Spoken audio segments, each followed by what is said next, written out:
Well, hey there everybody, hope everybody's doing well.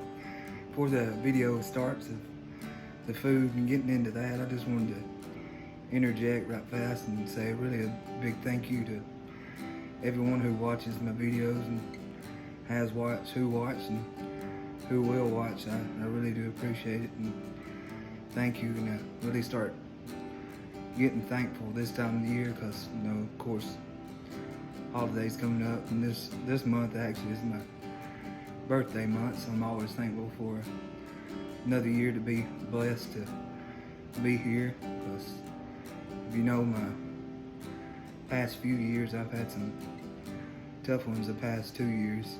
If you know my history, I'll give you a brief history. Is 2 years ago, I was right at the end of my RN degree. I already was LPN. I was working getting my RN, and I got sick and kept getting sicker, and then landed in the hospital. And there's 2 months there I didn't even know I was in this world, and finally started getting better and had to learn to walk and talk again. Got better and then got worse and in the hospital again with pneumonia, and then in again with pneumonia, and come to find out is some tumors that were in the linings of my lungs.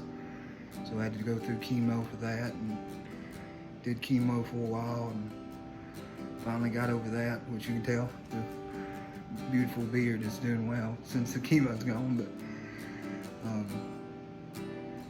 But I still have to deal with some issues because I've got an autoimmune disease, myasthenia gravis. So I have to deal with it, and still trying to get stuff figured out with it, and I've had it for years. It's just, since all this stuff went on, it's kind of giving me some headaches, but I'm still here, thank God, because of many prayers and family and friends and everything else. So I thank you for watching, because this has kind of been therapy for me. I love food, sharing food, telling the stupid stories from my life. If you've seen some of my older videos, because I try to share some just laughter, because I know how much laughter can be a therapy for people, especially for myself. But anyways, I just want to get over here and say thank you for the food started anyway.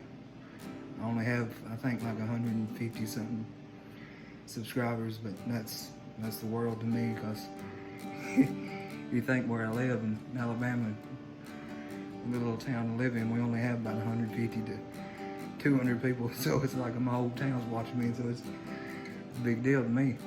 But anyways, I thank you again for watching. I love y'all, and I hope y'all enjoy the food, and I'll catch you on the next one. Now we'll get on into the food here. This is what I call pig in a tater patch. It's a fun little recipe you can do if you got any leftover barbecue.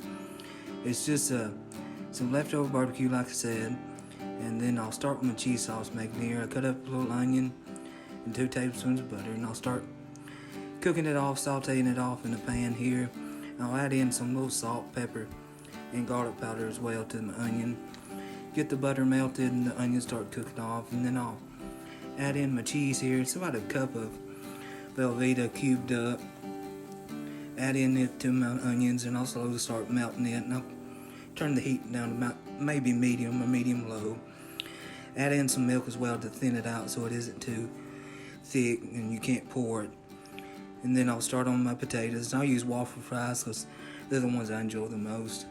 So get your oil up to temp, get them started frying off. Once they're cooked, take them out, drain them, then of course season them, because that's the best time to season with a little salt and pepper since the oil's still on them and hot. Once you got them seasoned, get your meat warmed back up. Start with a bed of your fries, add on your cheese sauce, and then you can put on your barbecue sauce as well if you want any. And that's it, pigs in the tater patch. Anyways, I love y'all. Thank y'all so much for watching, and I'll catch you on the next one.